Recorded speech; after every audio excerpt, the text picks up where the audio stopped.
কোন পরিবারে জন্মগ্রহণ করবো সেটা তো আমি চুজ করতে পারবো, সেটা ঈশ্বরের দান। তো সেইটা একটা আমার ক্ষেত্রে কাজ করেছে।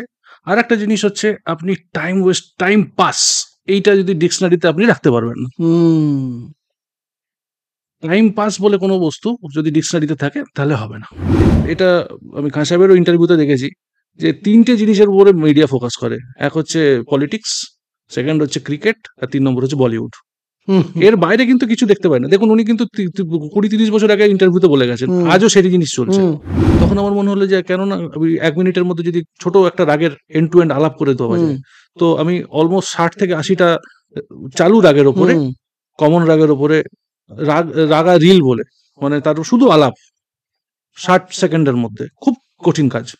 ওরকম করে ৬০ থেকে ৮০টা রাগের উপরে আমি প্রায় করেছি। আমি এরকম একটা দুটো তান আপনাকে বলবো পরের ক্লাসে, আপনাকে না ভেবে বাজাতে হবে। উনি একটা ইন্টারভিউতে বলেছেন যে মেরা সিতার আপ ले लीजिए और देख लीजिए मेरा सितार का पर्दे का जो घुमाव है और जिस तरीके से मैंने उसको बनाया, वो इंस्ट्रूमेंटलिस्ट लोगों को और इंस्ट्रूमेंट मेकर लोगों को समझने में 40 साल लगे। আমি ওনার ইন্টারভিউগুলো এতবার শুনেছি ছোটবেলা থেকে যে আমার মোটামুটি আপনি ওনার ইন্টারভিউ আমি এন্ড টু এন্ড দিয়ে দিতে পারবো।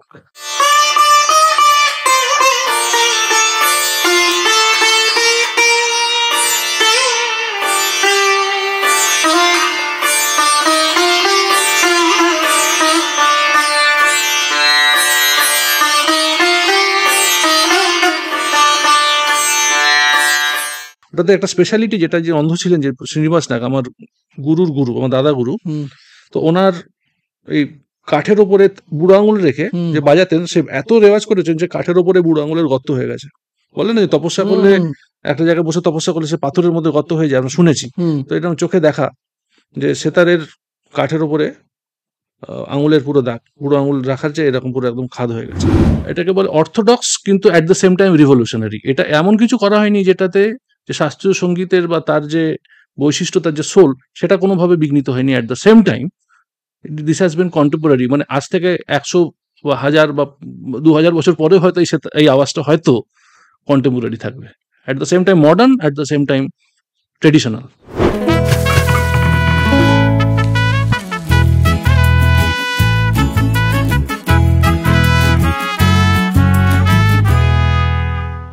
তোমার আজকের অতিথি ভারতবর্ষের সেতার এবং সুরবাহার জগতের একজন অন্যতম শিল্পী, এটাওয়া ঘরানার উজ্জ্বল নক্ষত্র, রামপ্রপন্ন ভট্টাচার্য, আমার গুরুজি। কেমন আছেন রাম স্যার? একদম ভালো আছি। আর এই অনুষ্ঠানে আমাকে আমন্ত্রণ জানানোর জন্য অসংখ্য ধন্যবাদ আপনাকে। আমার তো খুবই বহুদিনের ইচ্ছে, সেটা আপনিও জানেন, যে আপনার সঙ্গে ক্লাস তো হতেই থাকে এবং আপনার কাছ থেকে শিখতেই থাকি, কিন্তু মিউজিক নিয়ে একটু অন ক্যামেরা আড্ডা মারবার ইচ্ছে আমার বহুদিন ছিল। তো আজকে সেই আড্ডাটা হবে এবং আমার সেই ইচ্ছেটা পূর্ণ হলো। তার জন্য আপনাকে অনেক ধন্যবাদ। Thank you. আর আপনার এই উদ্যোগকে সাধুবাদ এবং অনেক শুভেচ্ছা। এটা যেন আরো ভালোভাবে এগিয়ে নিয়ে যেতে পারেন আপনি। Thank you sir. বেসিক্যালি আমার মনে হচ্ছে যেটা আমরা যে আলোচনা করি, আপনি যেটা বললেন, সেটা আমরা ওয়ান অন ওয়ান করি, আজকে সেটা সবার সামনে হচ্ছে। এক্স্যাক্টলি। আমরা যে মিউজিক নিয়ে তো আলোচনা করেই থাকি সবসময়, কিন্তু আমার একটা প্রশ্ন মনে থাকে, মানে আমার মনে আসে সবসময়, যেটা হয়তো আপনাকে কোনোদিন করা হয়নি। সেটা হচ্ছে যে আপনি পেশায় একজন ইঞ্জিনিয়ার, এবং এই একাডেমিক্স এবং এইভাবে আপনি মিউজিকটাকে আপনি এত সিরিয়াসলি করছেন, মানে you are such a brilliant, one of the top performers in the country.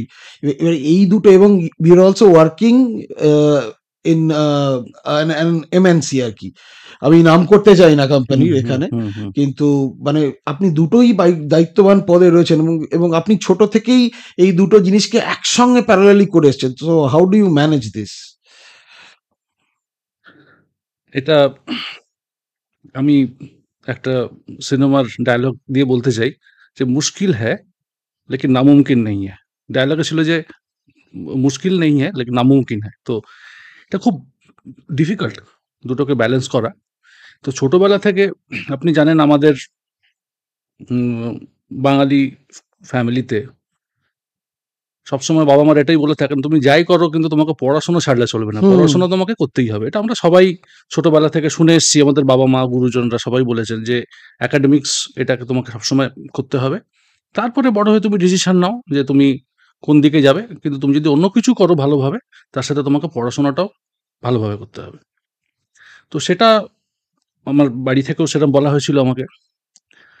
আর যেহেতু আমাদের বাড়িতে গান বাজনার চর্চা ছিল, আমার বাবা যেহেতু সেতার বড় বড় ওস্তাদদের কাছ থেকে শিখেছেন, বড় বড় গুণীদের কাছ থেকে শিখেছেন, ওনার অলমোস্ট টিন এজ থেকে।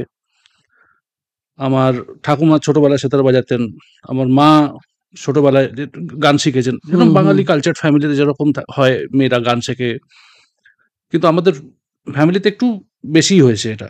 আমার প্রপিতামহ, যিনি ভাটপাড়া নৈহাটি থেকে কলকাতায় শিফট করেছিলেন কাজের সূত্রে, উনি ক্ল্যারিনেট আর সারেঙ্গি বাজাতে পারতেন। আমার দাদুর কাকারাও বিভিন্ন স্তরের যন্ত্র বাজাতেন। কেউ প্রফেশনাল সেরকম নয়, পারফর্ম করেনি স্টেজে হয়তো সেরকম, সিরিয়াস হবি, কিন্তু সিরিয়াসলি করতেন, ভালোবেসে করতেন। আর আমার প্রপিতামহ রামেন্দু ভট্টাচার্য, ওনার আধ্যাত্মিক জগতে ওনার চর্চা ছিল, মানে আপনার পুরাণ, উপনিষদ, রামায়ণ, মহাভারত, শ্রীমদ্ ভাগবত, গীতা, তো এর উপর চর্চা ছিল। সেটা আমার দাদুও কন্টিনিউ করেছেন, সেটারও একটা ঐতিহ্য আছে আমাদের পরিবারে। তো আমি যেহেতু ছোটবেলা থেকে বাবাকে দেখেছি সেতার বাজাতে, বাবা একটা টাইমে কিনে দেন সেতার। এবার সেতার বাজাতে গেলে যেহেতু আঙুলে লাগে, তখন ছোট ছিলাম, 6-7 বছর বয়স, তখন মা বলেছিলেন যে এত ছোট ছেলে হাতে লাগবে, তুমি এখন কেন দিচ্ছ, একটু বড় হোক তারপরে। বাবা বললেন যে আমি কিনে দিই, যদি ভালো লাগে বাজাবে, তো প্রেশার আমরা কিছু দিচ্ছি না। তো একটা টাইমে আমার সেতারের আওয়াজটা ভালো লাগতে শুরু করে। তো খেলাধুলোর থেকেও বেশি আমার পড়াশোনার সাথে সাথে এইটাই আমার একটা জীবনের অঙ্গ আস্তে আস্তে হয়ে ওঠে। আর সেই সময় আপনি বুঝতে পারছেন, আমাদের ছোটবেলায় আমাদের একসঙ্গেই হয়তো আমাদের একই বয়সী হব আমরা। একটা চারিদিকে পারিপার্শ্বিক সামাজিক একটা অবস্থা যেরকম, পার্টিকুলারলি নর্থ কলকাতাতে বাইরে খুব বেশি খেলার মাঠ নেই, খেলার জায়গা নেই।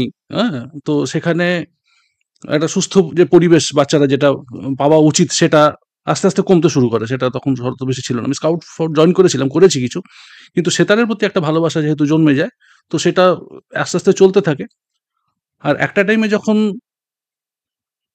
ডিসিশন নেওয়ার সময় এলো যে কি করব, তখন আমি ভাবলাম যে দুটোই যখন চলছে, এতদিন চালাতে চলে এসছে, তো এইটা চলুক যতদিন পারবো। তো সেই করতে করতে এখনো চলছে, এখনো চলে যাচ্ছে, তাই জন্য। কিন্তু যেটা এখানে সব থেকে ইম্পর্টেন্ট, আপনি যদি একটা জিনিসই যদি সিরিয়াসলি করতে হয়, তার জন্য সময় দিতে হয়, ডেডিকেশন, এফোর্ট। তো দুটো যদি আপনি সিরিয়াসলি করতে চান, প্র্যাকটিক্যালি আপনি আর কিছু করতে পারবেন না। এবং এরপরে তো পরিবার রয়েছে, বন্ধু বান্ধব রয়েছে, একটা সোশ্যাল লাইফ রয়েছে, মানে সেগুলোকে ম্যানেজ করা তো তার মানে প্রায় অসম্ভব। সম্ভব খানিকটা হতে পারে যদি আপনার পরিবারের দুটো জিনিস, একটা হচ্ছে পরিবারের সাপোর্ট। ছোটবেলাতে আমার দাদু ঠাকুমা, বাবা মা, এবং আমার বিয়ের পরেও আমার স্ত্রী, ইভেন আমার এখন বাচ্চারা, তাদের সর্বাঙ্গীন একটা সহযোগিতা আমি পেয়েছি। সেটা একটা আশীর্বাদ। সেটা তো আমি চুজ করতে পারবো না। আমি কোন পরিবারে জন্মগ্রহণ করবো সেটা তো আমি চুজ করতে পারবো, সেটা ঈশ্বরের দান। তো সেইটা একটা আমার ক্ষেত্রে কাজ করেছে। আর একটা জিনিস হচ্ছে, আপনি টাইম পাস, এইটা যদি ডিকশনারিতে আপনি রাখতে পারবেন না। টাইম পাস বলে কোনো বস্তু যদি ডিকশনারিতে থাকে, তাহলে হবে না। এবং ছোটবেলা থেকে আমার বাবা মা বলেছেন যে দেখো, এটা তুমি যেটা চেষ্টা করছো সেটা কিন্তু খুব মুশকিল, খুব কঠিন, কিন্তু এরকম দৃষ্টান্ত রয়েছে যে একাডেমিক্সেও কেউ সুপার ব্রিলিয়ান্ট, আর গান বাজানোর ক্ষেত্রেও কেউ সুপার ব্রিলিয়ান্ট। তো আমাকে পণ্ডিত বুধাদিত্য মুখার্জির একটা ইনস্ট্যান্স ওনারা দিতেন, বাবা মা, দেখো উনি metallurgical engineering a gold medallist, এবং উনি ইউনিভার্সিটিতে এমন নম্বর পেয়েছেন, সেটা রেকর্ড। সেটা এখন ওই জন্যই বুধাদিত্য বাবু একটা ইন্টারভিউতে বলেছিলেন যে কিছু কনসার্টে যাওয়ার জন্য ওনাকে ছেড়ে দিতেন টিচারেরা, শুধু বলেছিলেন যে হ্যাঁ তোমাকে প্রথম স্থানটা ধরে রাখতে হবে। তো এরকম কিছু কিছু কথা ওনাকে সামনে থেকে দেখেছি। আমার ছোটবেলাতে আমার মনে হয়েছে প্রথম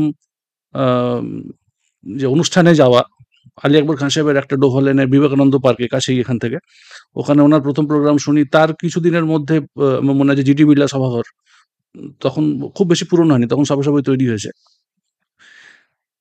ওনার পণ্ডিত বুদ্ধাদিত্য মুখোপাধ্যায়ের ওনার অনুষ্ঠান ছিল, একটা সোলো অনুষ্ঠান ছিল পুরো সন্ধ্যেবেলা। তো ওইটা আমার বাবা মা নিয়ে গেছিলেন শুনতে। তো ওনার সাথে ওনার কাছে গিয়ে প্রণাম করি। তো ওই একটা অনুপ্রেরণা যেটাকে বলে ইন্সপিরেশন, সেইটা বাবা মা দিয়েছেন, এনাদের দেখে সেটা একটা কাজ করেছে। তো আস্তে আস্তে হয়ে গেছে। এবং বোধায়িত্য বাবুর থেকে ওই একই প্রফেশনের যে ইন্সপিরেশন আপনি পেয়েছেন, আপনার থেকেও আমি পাই। আচ্ছা, এবার তাহলে চলে আসি মিউজিকের ক্ষেত্রে।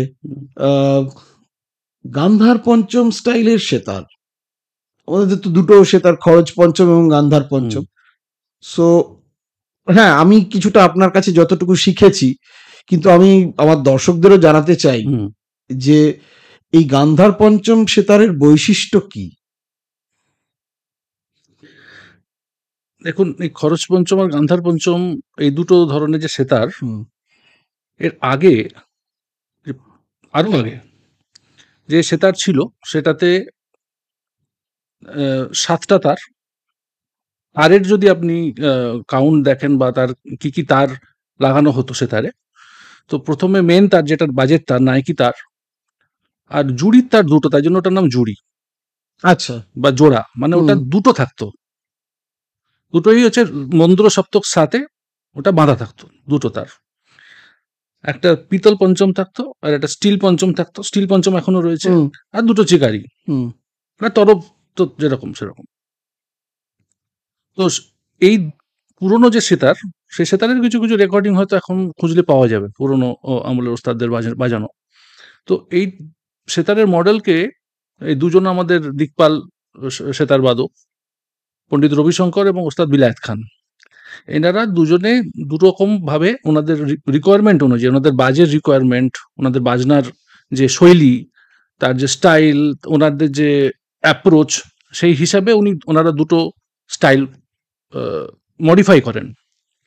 তো রবিশঙ্করজি যেটা করেন, জুড়ির থেকে একটা জুড়ির তার বাদ দিয়ে দেন, যেটা দুটো ছিল একটা বাদ দিয়ে, আর সুরবাহারের খরচ আর লরস তার উনি লাগান।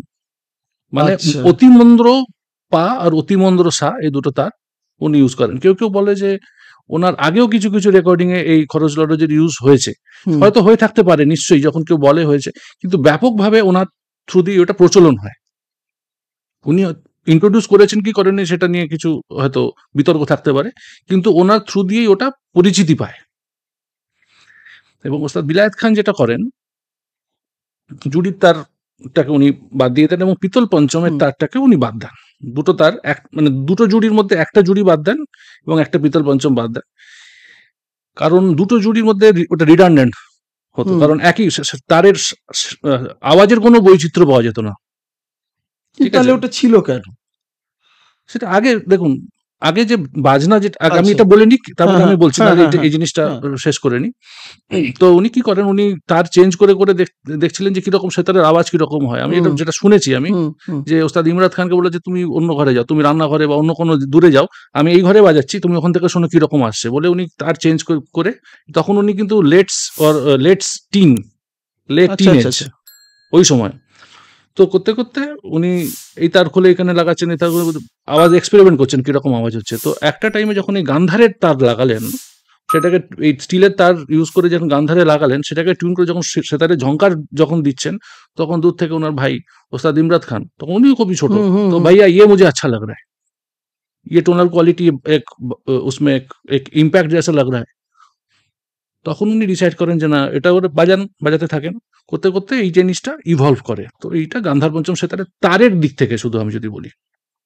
এছাড়াও ওনার যেহেতু গানের তালিমের একটা ব্যাকগ্রাউন্ড হয়ে যায়, ওস্তাদ বিলায়েত খান, ওনার বাবা মারা যাওয়ার পরে উনি মামা এবং মাতামো, মায়ের বাবা, এনাদের কাছ থেকে গানেরও তালিম পান।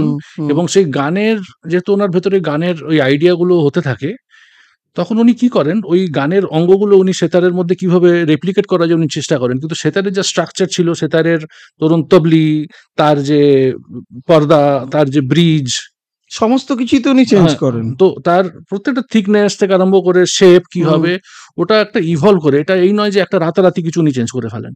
তো over the period of time ওটাকে উনি ইভলভ করেন, এবং ওনার রিকোয়ারমেন্ট নিয়ে যখন উনি তখনকার যে সর্বশ্রেষ্ঠ সেতার মেকার ছিলেন কানাইলাল, কানাইবাবুর কাছে উনি কাকাবাবু বলতেন, যেহেতু উনি এনায়েত খান সাহেবের সেতার করতেন। তো উনি বলেন যে কাকাবাবু, আমার এরকম একটা সেতার আমার রিকোয়ারমেন্ট, আপনি এটা করে দিন। তখন কানাইবাবু ওনাকে বলেন যে খোকাবাবু, তোমার মাথা খারাপ হয়েছে? এটা একটা রেকর্ডিং আছে, ওস্তাদজি বলেছিলেন, এটা একটা রেকর্ডিং আছে, ইন্টারভিউতে ওনার আছে। তারপরে উনি কানাইবাবু খানিকটা করেন, পরে হিরেন রায়ের কাছে উনি কিছু মডিফিকেশন করেন। পরবর্তীকালে উনি জোয়ারি করাতেন হিরেনবাবু কত হওয়ার পরে। রিকিরাম, যে নাম হচ্ছেন ভীষণ দাস রিকিরাম, আর ছেলে তো অজয় রিকিরাম, অজয়জি সঞ্জয়জি, ঠিক আছে। তো উনি ভীষণ দাসজি ওনার পরে সেতার জুয়ারি, মানে সেতারের কাজ করতেন, কিছু কিছু ওনাকে বলে মডিফিকেশন করেন। তো ওটা একটা ইভলভ করেছে, এবং ওই সাউন্ডটা একটা এত ইম্প্যাক্টফুল, সেইটা সবাই আজকে রেপ্লিকেট করার চেষ্টা করছে। তো গান্ধার পঞ্চম সেতারের যে মূল বৈশিষ্ট্য, যে স্ট্রাম করলেই সেতারের তারে জুড়ি চিকারি বাজালে একটা অদ্ভুত একটা আওয়াজ, সেটাকে ডিফাইন করা যায় না। আপনি যদি বলেন যে কিভাবে কথা বলে ডিফাইন করা, খুব মুশকিল। হয়তো যখন বাজিয়ে একটু পরে দেখাতে পারি যে তার সেতারের যে বৈচিত্র্য আওয়াজ, তার যে এবং সবকটা তারের যে একটা ইম্প্যাক্ট, সেটা একটা অন্যরকম, যেটা আগে ছিল না। এবং সেটা, এটাকে বলে অর্থোডক্স, কিন্তু at the same time revolutionary. এটা এমন কিছু করা হয়নি যেটাতে যে শাস্ত্রীয় সঙ্গীতের বা তার যে বৈশিষ্ট্য, তার যে সোল, সেটা কোনোভাবে বিঘ্নিত হয়নি। At the same time this has been contemporary, মানে আজ থেকে 100 বা 1000 বা 2000 বছর পরে হয়তো এই আওয়াজটা হয়তো কন্টেম্পোরারি থাকবে। At the same time modern, at the same time traditional. এবার ধরুন এই যে কথাটা বললেন যে গান্ধার পঞ্চম এবং খরচ পঞ্চম, এই যে প্রশ্নটা একটা বাকি ছিল, যে এক্সট্রা যে একটা তার ছিল, কেন ছিল? হ্যাঁ। তো আগে সেতার, এখন যে ফুল ফ্লেজড একটা ইনস্ট্রুমেন্ট হিসেবে পারফর্ম করা হয়, আগে যখন প্রথম দিকে যখন সেতার আবিষ্কার হয়, তখন ছিল না। তখন এটা অ্যাকম্পানিং ইনস্ট্রুমেন্ট হিসেবে ব্যবহার করা হতো, গানের সাথে কেউ গাইছে। এবং তারপরে যখন সোলো ইনস্ট্রুমেন্ট হিসেবে বাজানো শুরু হয়, তখন তার যেহেতু তার সাস্টেনেন্স ছিল না, মিড অতটা বেশি টানা যেত না, তো পর্দায় বাজানো হতো, ঠিক আছে। তো এবং এখন যে একটা সেতারের একটা যে বাজ, পুরো একটা এন্ড টু এন্ড তৈরি হয়েছে, সেটাও ছিল না। তো সেই হিসেবে সেতারের আওয়াজ ভরাট করার জন্য কিছু অ্যাডিশনাল তার লাগানো হয়। এরকম ভাবেই তো একটা যন্ত্রের রিভলিউশন হয়, যে একটা প্রিলিমিনারি যখন সে তার পার্সিয়ান ওয়ার্ড হিসেবে এটা তিনটে, সে মানে তিনটে তারের ইনস্ট্রুমেন্ট। তারপর আস্তে আস্তে ওটাকে ইভলভ করে। বিনার, ভারতে বিনা ছিল, বিনার সাথে ওটার একটা মিক্স করে তৈরি হয়। তারপরে পর্দা, মুভেবল পর্দা লাগানো হয়, মেটাল পর্দা লাগানো হয় যাতে শার্পনেস আসে।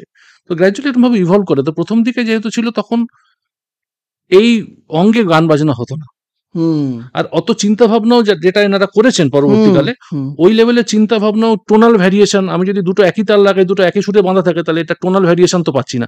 কিন্তু যদি আমি বাজাই, একটা আওয়াজের ভরাট থাকবে, মানে ধরুন তিনটে তারের জায়গায় যদি রেজোনেট করবে, তো একটা তার যদি দুবার লাগাই, তাহলে আওয়াজটা একটু জমি স্টাম্প করলে ভরাট হবে। তো সেই চিন্তা ভাবনা থেকে হয়তো দুটো একই রকমের তার লাগানো হয়েছিল। আর সায়ের ইম্পর্টেন্স তো আমরা অনেকবার ডিসকাস করেছি আমাদের গান বাজনাতে। সা যেহেতু হোম নোট, এবং সায়ের পজিশনের বেসিসে যেহেতু বাকি নোটগুলো ডিফাইন হয়, আপনি দেখবেন যে তানপুরাও সায় বাঁধা থাকে। যারা গান করেন, তাদের পেছনে যারা ছাত্রছাত্রীরা বসেন, তাদের সা লাগায় পেছন থেকে, মানে সা একটা ইম্পর্টেন্স থাকে। তাই জন্য জুড়িটা যেহেতু সাথে বাঁধা থাকে, তাহলে দুটো সাথে যদি থাকে, তানপুরা পরিবেশ তৈরি করে। দেখুন তানপুরাতেও একাধিক তার সাথে বাঁধা থাকে, যখন 4টে বা 5টা বা 6টা তার যখন করে, তখন একই তারের রিপিটেশন হয়, তাতে আওয়াজটা ভরাট হয়। সেটা একটা চিন্তা ভাবনা থাকতে পারে, যেহেতু দুটো তার লাগানো ছিল। সেই এক্সট্রা ব্যাগেজ গুলো আমার মনে হয় একদম, যাকে বলে পুরো খুব চলতি ভাষায় কথা বলতে গেলে, সেতারকে একদম ফ্যাক্ট ফ্রি তৈরি করা হয়েছে গান্ধার পঞ্চমে। মানে যেটুকু লাগবে এবং বিউটির জন্য শুধু সেইটুকুই রাখা হয়েছে। কথাটা কি ঠিক? একদমই তাই। এবং শুধু তাই নয়, যে ওনার যে একটা এন্ড টু এন্ড প্রেজেন্টেশনের যে একটা ফরম্যাট ওনার মাথায় ছিল, সেটার জন্য একটা ট্রু একটা মিডিয়াম, তার মধ্যে যেন ইনস্ট্রুমেন্টের মধ্যে যেন কোনো লিমিটেশন না থাকে। আমি যদি কিছু বাজাতে না পারি, সেটা হচ্ছে আমার লিমিটেশন, কিন্তু ইনস্ট্রুমেন্টের লিমিটেশনের জন্য আমি কিছু বাজাতে পারছি না, সেটা যাতে না হয় সেটা ওনারা এনশিওর করে গেছেন। এবং উনি তো পর্দা নিয়েও অনেক কিছু, মানে ওই শেপ নিয়ে কি হবে এগুলো নিয়েও তো অনেক কিছু রিসার্চ করেছেন, যে যার মানে সুবিধেগুলো আমরা এখন ভোগ করি। রাইট, যে পর্দার যে রিলেটিভ যে কার্ভেচার, আপনি দেখবেন যে কোনো কোনো সময় আমরা মিট টানতে গেলে বা বাজাতে গেলে কোনো সময় দেখবেন যে একটা নয়েজ আছে, আওয়াজ হয়, তো সেটা যদি পরের পর্দাতে যদি থেকে যায়, যদি মিট টানতে গেলে পরের পর্দায় লাগে, তাহলে আওয়াজটা বন্ধ হয়ে যাবে। তো এমনিতেই যখন পর্দা সেটিং করা হয়, যারা সেতার মেকার, যারা পর্দা ফ্রেড যারা বানান বা বাঁধেন, তারা বসানোর সময় ওই জিনিসটা ওনারা চেক করেন যাতে তার রিলেটিভ, এবং সেইটা কতটা কার্ভেচার হলে বাহাত স্মুথলি চলবে তার উপরে ওনার অনেক রিসার্চ ওয়ার্ক আছে। এবং উনি একটা ইন্টারভিউতে বলেছেন যে মেরা সিতার आप ले लीजिए और देख लीजिए मेरा सितार का पर्दे का जो घुमाव है और जिस तरीके से मैंने उसको बनाया, वो इंस्ट्रूमेंटलिस्ट लोगों को और इंस्ट्रूमेंट मेकर लोगों को समझने में 40 साल लगे। আমি ওনার ইন্টারভিউগুলো এতবার শুনেছি ছোটবেলা থেকে যে আমার মোটামুটি আপনি ওনার ইন্টারভিউ আমি এন্ড টু এন্ড দিতে পারবো। তো ওস্তাদ বিলায়েত খানকে নিয়ে তো কথা আমাদের রেগুলার আপনার আমার হতেই থাকে। এবার সেই সূত্রেই যদি জিজ্ঞেস করি যে এই পণ্ডিত রবিশঙ্কর, উস্তাদ বিলায়েত খান, উস্তাদ হালিম জাফর খান, আব্দুল হালিম জাফর খান এবং বিভিন্ন ঘরানা, এই ঘরানাগুলোর সেতারের এই ঘরানাগুলোর ডিফারেন্স যদি একটু আমাদের কাছে এক্সপ্লেন করেন।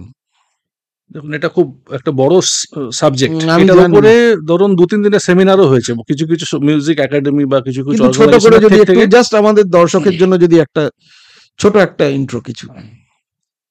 Concept of gharana in the field of instrumental music is relatively new, মানে এটা খুব বেশি পুরনো নয়, পার্টিকুলারলি সেতার সরোদের ক্ষেত্রে, ভোকালের ক্ষেত্রে, ভোকাল মিউজিকের ক্ষেত্রে অনেক পুরনো, হ্যাঁ, এবং সম্ভবত তবলার ক্ষেত্রেও বেশি পুরনো।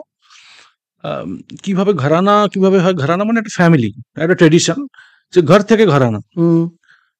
তো কি কি স্পেশালিটি, ধরুন একটা এক্সপার্টাইজ, একটা স্পেশালাইজেশন থাকে, এই নয় যে একটা দিকেই ইউনিডাইরেকশনাল ডেভেলপমেন্ট, সেরকম নয়। ধরুন সব দিকেই একটা স্টার্টিং ফ্রম আলাপ টু এন্ডিং উইথ সাম দ্রুত অর তান অর বেহলাওয়া, গামাক, বিভিন্ন যে অঙ্গ থাকে সব ঘরানাতেই সবকিছু থাকে, কিন্তু কারোর কারোর কোনো দিকে স্পেশালিটি থাকে। তো তার উপরেই এই ঘরানাগুলো ইভলভ করেছে আর একটা স্পেশালাইজড ডাইরেকশনে মুভ করেছে। তো ভোকালের ক্ষেত্রে ধরুন গোয়ালিয়র ঘরানা বলা সব থেকে প্রাচীন, ঠিক আছে, তারপরে আগ্রা আসে, তারপরে আলাদিয়া খান সাহেব জয়পুর ঘরানা, আত্রলি ঘরানা ইন্ট্রোডিউস করেন, পরে পাতিয়ালা, কিরানা, হ্যাঁ। তো এগুলো হচ্ছে ভোকাল ম্যাক্সিমাম যেগুলো পপুলার ফেমাস ঘরানা। দিল্লি ঘরানা আছে, আর অনেক ঘরানা আছে, আমাদের বাংলার বিষ্ণুপুর ঘরানা আছে। বিষ্ণুপুর তো সেতারেও রয়েছে কিছু কিছু ঘরানা, যেমন ধরুন বেনারস ঘরানা। বেনারস ঘরানাতে আপনার গান আছে, নৃত্য আছে, তবলা আছে। তো কিছু কিছু ট্রেডিশনে, ধরুন জয়পুর ঘরানা যদি বলেন, জয়পুর আত্রাউলি ঘরানা গানের একটা আলাদা, উস্তাদ আল্লাদিয়া খান সাহেব যেটা শুরু করেন। আবার জয়পুর সেতার ঘরানা একটা আলাদা আছে, যে জয়পুরের সেতার ঘরানা রয়েছে, সেতার ঘরানা আছে। আচ্ছা। তো সেতারের ক্ষেত্রে যে সব থেকে পুরনো যেটা বলা হয় সেনিয়া ঘরানা, যেটা তানসেনের লিনিয়েজ থেকে যেটা আসে, অমৃত সেন, নিহাল সেন, রহিম সেন, তো এনারা সেনিয়া ঘরানার, ঠিক আছে। তো তারপরে কি হয়, একটা টাইমে ওনাদের থেকে যারা শেখে তারা বিভিন্ন দিকে ছড়িয়ে যায়। তো শোনা যায় যে ইমদাদ খান যিনি ছিলেন, উস্তাদ ইমদাদ খান, বিলায়েত খান সাহেবের পিতামহ, ওনার যে ফ্যামিলি, ওনারা ইটাওয়া বেস্ট ছিলেন, উত্তরপ্রদেশের আগ্রা ইটাওয়া বেস্ট ছিলেন। তো ওনারা, ইমদাদ খান সাহেব অমৃত সেনের বাজনা শুনে উনি খুব ইনফ্লুয়েন্সড হন, এবং যে ভোপালি রেকর্ডিং এনায়েত খান সাহেব করেছেন, সেটা শোনা যায় যে অরিজিনালি অমৃত সেনের রেকর্ডিং। সেটা আবার সম্ভবত লখনৌ ঘরানার, সম্ভবত ইলিয়াস খান সাহেব অথবা ইউসুফ আলী খান সাহেব, কেউ একজন ওই একই কম্পোজিশন রেকর্ড করেছেন। আমি পণ্ডিত বিমল মুখোপাধ্যায়, ওনার কাছে আমার একটা ওয়ার্কশপ করার সৌভাগ্য হয়েছিল, ওনার কাছ থেকে শুনেছি ওইটা অ্যাকচুয়ালি অরিজিনালি অমৃত সেনের রেকর্ডিং। তো ওই সেনি ঘরানার প্রভাব সমস্ত ওই সময় বড় বড় ওস্তাদদের ওপরে পড়েছিল, মানে এটাও ঘরানাতেও পড়েছে। হ্যাঁ, এবং সেখান থেকে কি এই মাইহার সেনিয়া ঘরানা, ওটাও কি মাইহার সেনিয়া ঘরানার যে ইতিহাস, সেটা হচ্ছে যে ওস্তাদ আলাউদ্দিন খান, বাবা আলাউদ্দিন খান সাহেব, উনি বিভিন্ন বড় বড় যেখান থেকে উনি যা পেয়েছেন বড় বড় ওস্তাদদের কাছ থেকে উনি সেখানে শিখেছেন। ইভেন আমাদের স্বামী বিবেকানন্দর যে দাদা হাবু দত্তর কাছে উনি শিখেছেন। এখানে আহমেদ আলী খাঁ সাহেব বলে একজন সেতার বাজাতেন, তার কাছে সেতার শিখেছেন। তো লাস্টে ওনার ইচ্ছে ছিল যে উজির খাঁ সাহেব, যিনি রামপুরের কোর্ট মিউজিশিয়ান, তো ওনার কাছে শিখবেন। এবার উজির খাঁ সাহেব ছিলেন তানসেনের কন্যা বংশীয়, হচ্ছে সূত্রধর, মানে ওনার বংশধর। তানসেনের ফ্যামিলির সাথে ওনার রিলেশন ছিল। ওনার কাছেই বোধহয় শিখতে গিয়ে সেই উনি বিয়ের গয়নাগুলো নিয়ে গেছিলেন। ওনার বইতে পড়েছি আত্মজীবনীতে যে সব গয়না টনা কলম উজির খান সাহেবকে টাকা দিয়ে শিখতে হতো।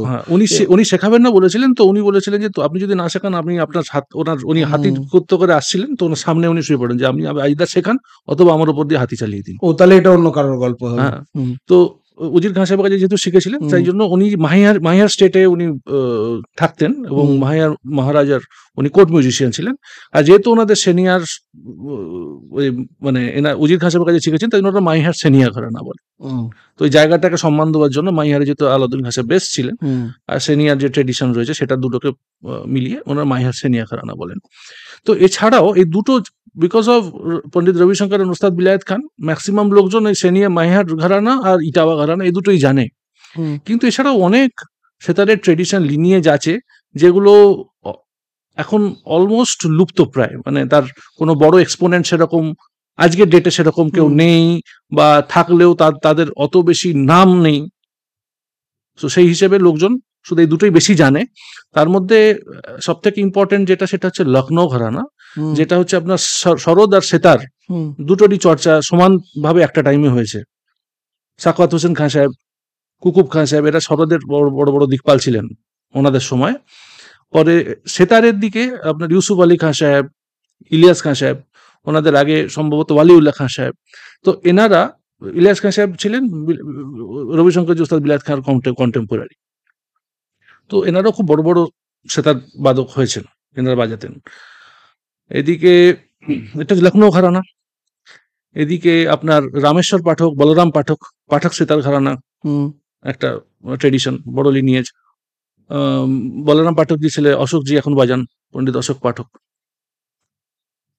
আব্দুল হালিম জাফর খাঁ সাহেব, উনি বলতেন ইন্দোর ঘরানা, তো ওনার যে লিনিয়েজ সেটাও একটা বড় সেতারের লিনিয়েজ। তো উনি এনাদের কন্টেম্পোরারি ছিলেন। রবিশঙ্কর বিলায়েত খাঁ সাহেবের কন্টেম্পোরারি ছিলেন। পণ্ডিত নিখিল ব্যানার্জি পরে উনি মাহিয়ার ঘরানাতে শেখেন, কিন্তু ওনার টোটাল 11 বা 13 জন গুরু, উনি বিভিন্ন লিনিয়েজ থেকে সেতার শিখে পরে আলাউদ্দিন খাঁ সাহেবের কাছে যান এবং পরে আলী আকবর খাঁ সাহেবের কাছে শেখেন। এবং উনি রাধিকা মোহন মৈত্র, পণ্ডিত রাধিকা মোহন মৈত্র রাধুবাবুর কাছে উনি শেখেন, নিখিল বাবু শেখেন। উনি মুস্তাক আলী খাঁ সাহেবের কাছে শেখেন। মুস্তাক আলী খাঁ সাহেবের কাছে আমার বাবাও কিছুদিন শিখেছেন। মুস্তাক আলী খাঁ সাহেব হচ্ছে সেনি ঘরানা এবং খুব বড় সেতার বাদক ছিলেন মুস্তাক আলী খাঁ সাহেব। ওনার লিনিয়েজ সেনিয়া লিনিয়েজ। আচ্ছা। এবং ওনাদের ঘরানার যে স্পেশালিটি বা ওনার ট্রেডিশনের যে স্পেশালিটি, কোমল গা এন্ড কোমলনি, এই দুটো পর্দা ওনাদের থাকে না।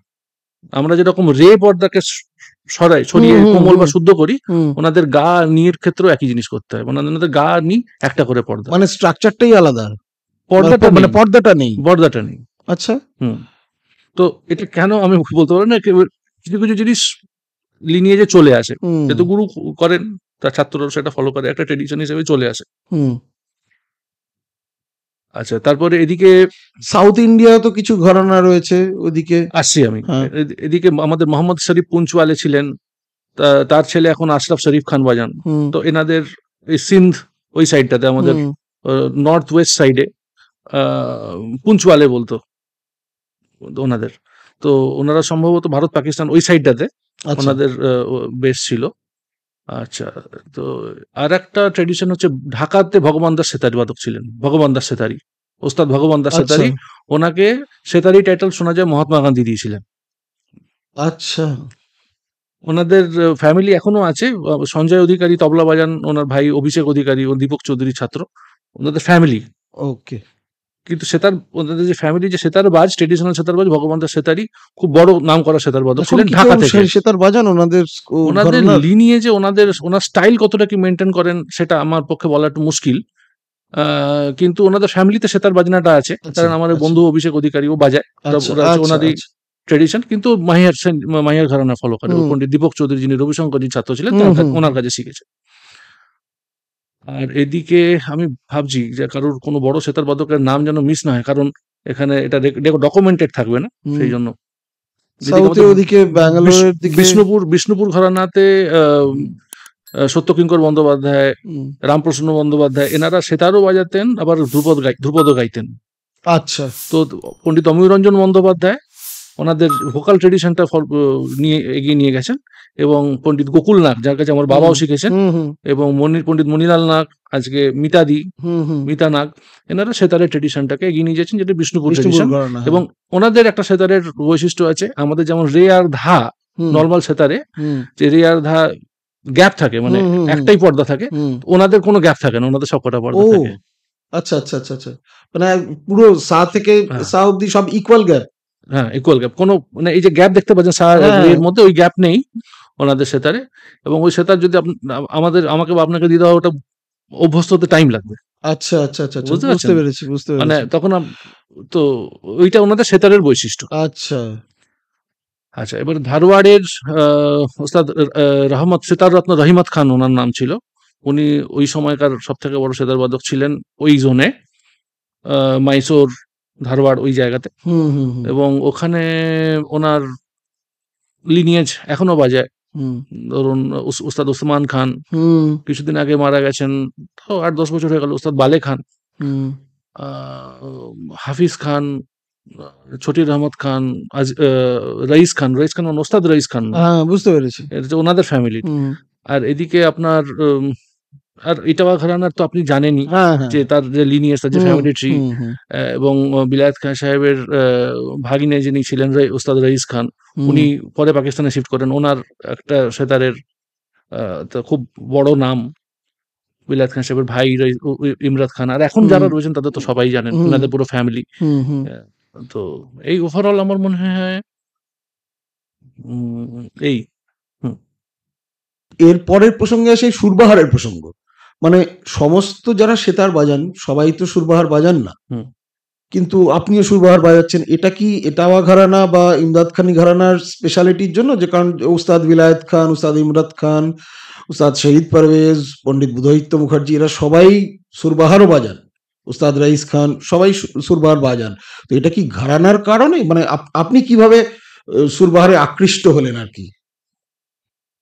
আমি যদি আরেকটু পেছনে যাই, আপনি যদি রেকর্ডিংস দেখেন, উস্তাদ ইমদাদ খান এবং এনায়েত খান, এনাদের টাইমে যেটা আমি বলছিলাম যে সেতার অতটা end to end versatile instrument সেরকম ছিল না ওনাদের সময়, not only for them but for other artist, other gharanas also. তো সেতারে যেরকম ভাবে বাজানো হতো, যে বাজটা চালু ছিল, সেটা এরকম এন্ড টু এন্ড কমপ্লিট এরকম ছিল না। তো তখন কি করা হতো, কনসার্টে সুরবাহারে, যেহেতু সুরবাহারের সাস্টেনেন্স বেশি, রেজোনেন্স বেশি, এবং ওটার সাইজ, ওটার ওভারঅল ইম্প্যাক্ট, তো তাতে আলাপ আরো ভালো ফুটতো। তো আলাপ জোর ঝালা সুরবাহারে বাজানো হতো, এটাকে অনিবদ্ধ পার্ট বলা হয়। আর নিবদ্ধ পার্ট মানে যেটা হচ্ছে কনফাইন্ড উইদিন আ তাল সাইকেল, যেখানে গাত, কম্পোজিশন, বন্দিশ, ঝালা এসব বাজানো হয়, সেটা বাজানো হতো সেতারে। আচ্ছা। এবং পরবর্তীকালে ধরুন ঠুমরি অঙ্গের, যখন ঠুমরি অঙ্গ বাজানো চালু হলো, তখন সেটা সেতারে করা হতো। তো প্রথমে সুরবাহার, পরে সেতার। তো পরবর্তীকালে যেটা আমরা অলরেডি ডিসকাস করেছি, যে সেতারকে একটা এন্ড টু এন্ড ইনস্ট্রুমেন্ট হিসেবে পরে এস্টাবলিশ হয়। তো সুরবাহার বেসিক্যালি আপনার স্লো ইনস্ট্রুমেন্ট, মানে স্লো মিউজিকের ইনস্ট্রুমেন্ট, যেখানে রেজোনেন্স বেশি। একটা স্ট্রোক করে আপনি যদি মিড টানেন, তার সাস্টেনেন্স অনেক বেশি থাকে, সেখানে অনেক বেশি কাজ করতে পারেন। এবং যেহেতু আরো একটা অতিমন্দ্র সপ্তক পাওয়া যায়, সেখানে আলাপের মজা এটা অন্যরকম। সেতারের আওয়াজ ব্রাইট, সেতারের আওয়াজ অনেক পেনিট্রেটিং, অনেক ক্যাপটিভেটিং, হ্যাঁ, কিন্তু চার্মিং অনেক বেশি। কিন্তু সুরবাহার ইজ মোর মেডিটেটিভ, ওর মধ্যে যে আওয়াজের ডেপথ, আওয়াজের রেজোনেন্স, সাস্টেনেন্স, আরো ভাব গম্ভীর, তো ওটার আওয়াজের নেচারটা একটু আলাদা। এটা রবিশঙ্করজি চেষ্টা করেছেন যে সেতারের ওই একটা সেতারের মধ্যে খরচ পঞ্চম লাগিয়ে ওই সুরবাহারের ওই অ্যাসপেক্টটাকে সেতারে আনার উনি চেষ্টা করেছেন। কিন্তু সুরবাহারের যেহেতু সাইজ, তার যে শেপ, সেটা পুরোটা তো সেতারে আনা সম্ভব নয়। হুম তো তাই জন্য সুরবাহারের আমি যখন প্রথম শুনি রেকর্ডিং, হুম বাবা আমার তখন কোনো ক্যালকাটা ফিভারের আমার কিছু হয়েছিল, তখন আমার মনে আছে ইমদাদ খানি ঘরানা চেয়ারম্যান চয়েস বলে একটা অ্যালবাম বেরিয়েছিল, গ্রেট ঘরানাস বলে এইচএমভি বার করছিল, বড় বড় আচ্ছা পুরোনো ওস্তাদদের গান বাজনা তবলা সব।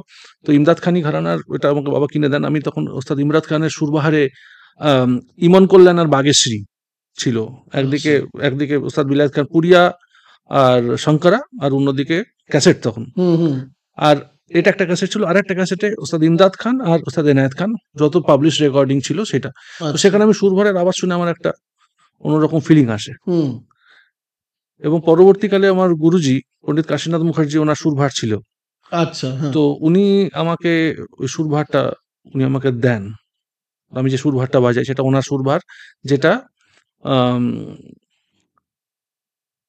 আমার সম্ভবত কিশোরী নস্কর, যে ভবানীপুরের সেতার মেকার, ওনার হাতের বানানো, কিশোরী নস্করের হাতের বানানো, ধরুন 50-60 বছরেরও বেশি ওটার বয়স হবে, হুম 50 থেকে 70 বছরের মধ্যে কিছু বয়স হবে। তো সেটারটা সুরভারটা উনি আমাকে দেন এবং ওটা আমি আস্তে আস্তে বাজাতে শুরু করি এবং বাজাতে ভালো লাগে, ওটা আমি সেতারের সাথে সাথে বাজানো বাজাতে শুরু করি আর কি, সেটাই চলছে। এবং এই প্রসঙ্গে আরো একটা জিনিস যেটা আমি নিজে উইটনেস করেছি আপনার বাড়িতে, যে আপনার কাছে পণ্ডিত কাশীনাথ মুখোপাধ্যায়ের মানে দেয়া সেই সেতারটা রয়েছে, যেটা উস্তাদ বিলায়েত খান, উস্তাদ এনায়েত খান এরা পর্যন্ত প্র্যাকটিস করেছেন, এবং আমার সৌভাগ্য হয়েছিল সেই সেতারটাকে ছুঁয়ে দেখবার। হ্যাঁ, ওইটা হচ্ছে কানাই বাবুর তৈরি সেতার, বহু পুরনো, কারণ ওইটা পণ্ডিত কাশীনাথ মুখোপাধ্যায় এবং ওনার বড় দাদা ঋষিকেশ মুখোপাধ্যায় ফিল্ম ডাইরেক্টর, হুম হুম হুম আগে ঋষিকেশ বাবু শিখতেন, সেতার শিখতেন। আচ্ছা উনি উনি ওনারা দুজনেই শিখেছেন। ওস্তাদ এনায়েত খান একজন অন্ধ শিষ্য ছিলেন, ওনার নাম শ্রীনিবাস নাগ, হুম উনি তালতলার এদিকে থাকতেন কোথাও। তো এটা ওনার হাতের সেতার, ওনার সেতার। তো সেই সেতার যেহেতু উনি এনায়েত খানের শিষ্য ছিলেন, তো নিশ্চয়ই ওই সেতারে শিষ্য সেতার যেরকম আপনার সেতার আমি মিলিয়ে দিই, সেরকম হুম নিশ্চয়ই সেতার গুরু মিলিয়েছেন, মিলিয়েছেন এনায়েত খান হুম সাহেব মিলিয়েছেন, এবং ওই সেতারটা আহ, পণ্ডিত কাশীনাথ মুখোপাধ্যায় পান, হুম যেহেতু গুরু সেতার হিসেবে ওনার কাছে থাকে। তো সেইটা উনি শেখার সময় নিশ্চয়ই ওস্তাদ বিলায়েত খান বাজিয়েছেন হুম এবং সেই সেতারটা আমি পেয়েছি। তো ওটা একটা অ্যান্টিক সেতার, ওটা একটা দুর্মূল্য একদম একটা সেতার, এবং ওটাতে একটা স্পেশালিটি, যেটা যে অন্ধ ছিলেন যে শ্রীনিবাস নাগ, আমার গুরুর গুরু, আমার দাদা গুরু, হুম তো ওনার এই কাঠের ওপরে বুড়ো আঙুল রেখে হুম যে বাজাতেন, সে এত রেওয়াজ করেছেন যে কাঠের ওপরে বুড়ো আঙুলের গর্ত হয়ে গেছে। বলে না যে তপস্যা করলে, হুম একটা জায়গায় বসে তপস্যা করলে সে পাথরের মধ্যে গর্ত হয়ে যায়, আমরা শুনেছি। হুম তো এটা আমার চোখে দেখা, যে সেতারের কাঠের ওপরে আঙুলের পুরো দাগ, বুড়ো আঙুল রাখার যে এরকম পুরো একদম খাদ হয়ে গেছে। আচ্ছা আচ্ছা স্যার, আহ, এই একটু অন্য প্রসঙ্গে যাই এবার। হুম আপনার যে ডিজিটাল মাধ্যমে আপনার মানে অনেক ইনিশিয়েটিভ, মানে আইসিএমসি বলুন, রাগন রিলস বলুন, এবং আপনি এখন লার্নিং এসেনশিয়ালসও করছেন, মানে এগুলো নিয়ে যদি আপনি কিছু বলেন, মানে আপনার অনেক ইনিশিয়েটিভ, এগুলো আমি জানি, কিন্তু আমি চাই আমার দর্শকেরাও এটা জানুক। নিশ্চয়ই। দেখুন, যখন কোভিড আমাদের হিট করে হুম অ্যারাউন্ড 2020, সেই সময় অনেক দিক থেকে, মানে বিভিন্ন ক্ষেত্র থেকে ডিজিটালি অনেক কিছু কাজকর্ম শুরু হয়, পরের দিকে যেগুলো বন্ধ হয়ে যায় আস্তে আস্তে এগোয়নি।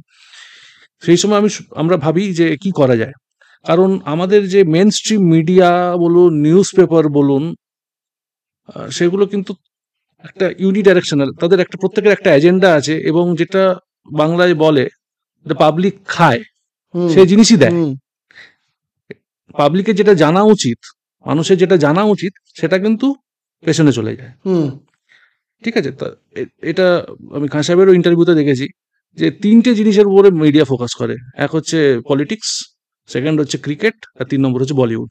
হুম এর বাইরে কিন্তু কিছু দেখতে পায় না। দেখুন, উনি কিন্তু 20-30 বছর আগে ইন্টারভিউতে বলে গেছেন, হুম আজও সেই জিনিস চলছে। হুম এর বাইরে কিন্তু আর কোনো ফোকাস এরিয়া নেই, পলিটিক্স, ক্রিকেট অ্যান্ড বলিউড। তো আমাদের যাদের কাছে মোবাইল ফোন আছে, ইন্টারনেট কানেকশন আছে, এটা একটা আমার মনে হয় একটা লিবারেশন, যে যদি কেউ সংস্কৃতি বা রুচি মনস্ক হয়, তারা যেটা মনে করে ভালো লোকজনের জানা উচিত, তাদের লিমিটেড ক্যাপাসিটি, কিন্তু সেই ক্যাপাসিটি অনুযায়ী যেটা লোকজনের জানা উচিত বলে আমার মনে হয়, যেটা আমি প্রচার করতে চাই বা যেটা আমি বলতে চাই, সেটা আমরা বলতে পারি। তো সেই হিসেবেই আমরা ICMC শুরু করি। আমাদের প্রথম ইনিশিয়েটিভ ছিল, আমার এক বান্ধবী আছেন কত্থক ডান্সার এমিলি ঘোষ, লখনৌতে সেটেলড। আমরা দুজনে কথা বলতে বলতে ঠিক করি যে আমরা অ্যারাউন্ড আগস্ট মাসে ওস্তাদ বিলায়েত খানের জন্মদিন এবং পণ্ডিত কিশোর মহারাজেরও জন্মদিন, দুজনেই শ্রীকৃষ্ণ জন্মাষ্টমীতে জন্মান। আচ্ছা, হ্যাঁ, তো ওনাদের দুজনের বার্থডে সেলিব্রেশন হিসেবে ওনাদের যারা শিষ্য প্রশিষ্য বা ওনাদের যারা ক্লোজ অ্যাসোসিয়েট, তাদেরকে আমরা রিকোয়েস্ট করি যে আমরা এটা একটা চেষ্টা করছি, কারণ আমরা চাই এনাদের কাজ সম্পর্কে লোকজন জানুক। কারণ এনাদের বাজনা তো সবাই শুনছি আমরা, কিন্তু এনারা কিরকম ভাবে তপস্যা করেছেন, কিরকম ভাবে সাধনা করেছেন, কিরকম ভাবে শিখিয়েছেন, ওনাদের ছোটবেলা থেকে ওনাদের শিষ্য প্রশিষ্যরা কিরকম ভাবে ওনাদের সংস্পর্শে এসছেন, ওনাদের শেখানোর তরিকা কি ছিল। তো সেই হিসেবে আমরা মানে এটা কি শুরু হলো ওস্তাদের জন্মদিন থেকে? 28 আগস্ট থেকে 28 আগস্ট থেকে আমরা ফার্স্ট 4-5 দিন ধরে বিলাত খান সাহেবের উপরে করলাম, পরের 4-5 দিন ধরে আমরা পণ্ডিত কিশোর মহারাজের উপরে করলাম। তো এইটা দিয়ে শুরু হয়, তারপর আস্তে আস্তে এটা আমরা এগোতে থাকি। এখন তো ওস্তাদজির প্রয়াণ দিবস এবং জন্মদিন দুটোতেই রেগুলারলি আপনি করেছেন? রেগুলারলি এখনো করছি, কিন্তু আমার আরো অনেক কিছু করার ইচ্ছে হয়, কিন্তু সেটা সময়ের অভাবে হয়ে ওঠে না। যেমন গত বছরে আমি পণ্ডিত রবিশঙ্করজিরও জন্মদিনে, ওস্তাদ আলী আকবর খান সাহেবের জন্মদিনে আমরা করেছি। রবিশঙ্করজির জন্মদিনে ওনার শিষ্য গৌরব মজুমদারকে, গৌরব দাকে বলেছিলাম। ওস্তাদ আলী আকবর খান জন্মদিনে পণ্ডিত অনিন্দ বন্দ্যোপাধ্যায় শরৎ বাজান, ওনার খুব সিনিয়র শিষ্য আলী আকবর খান সাহেবের, তো উনি এসে করেছিলেন। তো আমরা শুধু কোনো ঘরানা বা শুধু কোনো এর উপরে আমরা ফোকাস নেই, আমরা চেষ্টা করছি সবার সঙ্গেই করার। কিন্তু একটা ব্যাপার, আমি অনেককে, আমি নাম বলবো না, অ্যাপ্রোচ করেছি, দেখেছি কেউ রেসপন্ড করেননি, আমরা কিন্তু দ্বিতীয়বার তার কাছে যাইনি। মানে আমরা করার জন্য গেস্টের কাছে করার জন্য আমরা, আপনি আসুন প্লিজ, করুন প্লিজ বলে আমরা বলেছি এটা আমাদের ইন্টেনশন, এটা আমরা চেষ্টা করছি। অনেকে দেখেছেন, আমরা করেছি, আগেরকার এপিসোড দেখেছেন, অনেক বড় বড় আর্টিস্ট আমাদের এই ICMCর এপিসোডে এসছেন, স্টার্টিং ফ্রম পণ্ডিত উল্লাস কাশালকার, পণ্ডিত সুরেশ তালওয়ালকার, আমাদের ইটাবা ঘরানা তো অলমোস্ট সব বড় বড় উস্তাদ এসছেন, স্টার্টিং ফ্রম পণ্ডিত বুধাদিত্য মুখোপাধ্যায়, উস্তাদ শাহিদ পারভেজ, উস্তাদ নিশাদ খান, উস্তাদ ইরশাদ খান, উস্তাদ ওয়াজাহাত খান, শাফাত খান, সবাই। আর হিদায়ত ভাই তো আমাদের, উনি তো সবসময় রয়েছেন, হেল্প করছেন। প্রথম এপিসোডে উস্তাদ বিলায়েত খান যে কন্যা, উনি এসেছিলেন, হাজিলা দিদি, হাজিলা খান এসেছিলেন। তো এনারা সবার এসে আমাদের আশীর্বাদ করেছেন। আর এনাদের কাজ, এনাদের কথাবার্তা, ওনাদের যে চিন্তা ভাবনা, সেগুলো সমস্ত ডিজিটালি রেকর্ডেড রয়েছে, অনেকে শুনছে। তো সেটা ভবিষ্যৎ প্রজন্মকে হেল্প করবে। এছাড়াও ধরুন, একবার আমাকে পণ্ডিত নয়ন ঘোষ বললেন, দেখো রাম, এখন সবাই দেখছি যে খুব স্পিডে বাজাচ্ছে, যা যা রিল করছে, যা যা দিচ্ছে, শুধু স্পিড, কেউ বসে আলাপ করছে না। তখন আমার মনে হলো যে কেননা 1 মিনিটের মধ্যে যদি ছোট একটা রাগের এন্ড টু এন্ড আলাপ করে দেওয়া যায়, তো আমি অলমোস্ট 60 থেকে 80টা চালু রাগের ওপরে, কমন রাগের ওপরে রাগা রিল বলে, মানে তার শুধু আলাপ 60 সেকেন্ডের মধ্যে, খুব কঠিন কাজ। এরকম করে 60 থেকে 80টা রাগের ওপরে আমি প্রায় করেছি, চেষ্টা করেছি করার। তারপর একটা টাইমে আমার মনে হয়েছে যে দেখুন, এই 25, 30, 35, 40, 50, 60, 70, ম্যাক্সিমাম 80টা কমন রাগ যেগুলো গান বাজনা হয়ে থাকে, সেগুলো ধরুন আমি প্রথম 20-25 বছরে, 30 বছরে শিখেছি। তারপরে তো আমার লার্নিং কার্ভটা তো স্টপ হয়ে গেছে, তারপরে তো নতুন রাগ কিছু শিখছি না। দেখে কত রেয়ার রাগ আছে যেগুলো শাস্ত্রে রয়েছে, অনেক আর্টিস্টরা শিখে গিয়েছেন, তাদের ডকুমেন্টেশন আছে। তো সেইটা আমি চেষ্টা করেছি স্টাডি করার, সেটার উপরে সুরভারে অল্প আলাপ, কারণ আলাপ যেহেতু স্লো মুভমেন্ট, সেখানে রাগের ডেপিকশনটা খুব ক্লিয়ার আসে। তো তার উপরে ধরুন 8, 10, 12, 15 মিনিটের মধ্যে একটা আলাপ বাজিয়ে, যাতে রেয়ার রাগের একটা ডকুমেন্টেশন থাকে। আমার নিজের পরবর্তীকালে আমি যদি নিজে রেফার করি, আমি পরে দেখতে পাবো, যদি অন্য কেউ শিখতে চায় সেও রেফার করতে পারে।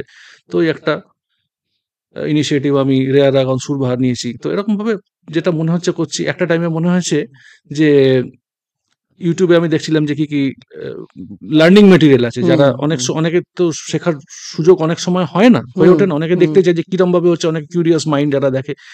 দেখলাম যে অনেকে লার্নিং কন্টেন্ট দিয়েছে, যারা হয়তো অন্য কারোর লার্নিং কন্টেন্ট দেখে বা 2 দিন 3 দিন বা 1 মাস 2 মাস শিখে তারা দিচ্ছে, তাদের হাতের বসাও ঠিক নাই, হাত রাখাও ঠিক নাই। আমি কয়েকজন আমার বন্ধু বান্ধবদের সাথে যারা এই ফিল্ডে রয়েছে আলোচনা করলাম, বললে আমাকে আলোচনা করছিলাম, বলে যে আমরা দিলে এটা বেটার হবে, লোকজন অ্যাকসেপ্ট করবে, কারণ যে গান বাজনা করে, যে পারফর্ম করে, সে যদি দেয় তার একটা অ্যাকসেপ্টেবিলিটি বেশি হবে এবং ভুল জিনিস লোকজন শিখবে না। সে একটা সোশ্যাল রেসপন্সিবিলিটি আমাদের থাকে। তো অল্প অল্প করে যতটা সম্ভব একটা এপিসোডে যতটা দেওয়া যায় বিভিন্ন টপিক নিয়ে সিতার লার্নিং এসেনশিয়ালস বলে একটা এপিসোড করার চেষ্টা করেছি, এবং অলমোস্ট এটার বোধহয় 60-এর উপর এপিসোড হয়ে গেছে সম্ভবত এখন। আর রেয়ার ড্রাগন সুরবাহারের এখনো পর্যন্ত বোধহয় 70-75 এখন রানিং। এবং ওই সিতার লার্নিং এসেনশিয়ালসে আমিও দেখেছি যে প্রত্যেকটা টেকনিকের ওপর কিন্তু আপনার এপিসোড 1, 2, 3 করে একদম ডিটেইলে বলা থাকে। এবং যেহেতু আমি আপনার কাছে নিজে ক্লাস করি, আমি জানি যে মানে আপনি ক্লাসেও যেভাবে শেখান এবং ওখানেও একইভাবে শিখিয়েছেন উইথ দ্যাট ডিটেইল। পুরো আমাকে তো অনেকে বলেছে যে আপনি ক্লাসে অতটা বলেননি, আমি আরো বেশি ইনফরমেশন ওখান থেকে পেয়েছি। এটা আমাকে আরো 2-3 জন বলেছেন। কারণ ঠিক যখন যে সাবজেক্টটাকে আপনি ভালোবাসেন সেখানে বলতে শুরু করবেন না, যেটা আপনার ভালোবাসার জায়গা, সেখানে লাগাম আপনি দিতে পারবেন না। ওই মোমেন্টে যা আসবে সেটা বেরোবে, যেহেতু স্ক্রিপ্টেড নয়। আপনার মনে যেটা আসছে সেটা বলছেন, ইম্প্রোভাইজেশন, যেটা আমাদের গান বাজনাতে হয়। তো সেটা যেহেতু প্রিস্ক্রিপ্টেড নয়, সেহেতু ওই সময় যেটা মনে আসছে সেটা বলছি। তো সেখানে ওরম ভাবে আচ্ছা এটা ফ্রি কন্টেন্ট বলে আমি একটু রেখে দেবো, আর ওটা আমি একটু বেশি দেবো, ওইটা করা যায় না, আমার আসে না। স্যার, সেতার নিয়ে যখন কথাই হচ্ছে, আজকে তো আপনার হাতে সেতার একটু না শুনলেই নয়। তো আমাদের দর্শকের জন্য যদি কিছু বাজিয়ে শোনান।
স্যার, আপনি তো এতদিন ধরে বাজাচ্ছেন দেশে বিদেশে বিভিন্ন জায়গায়।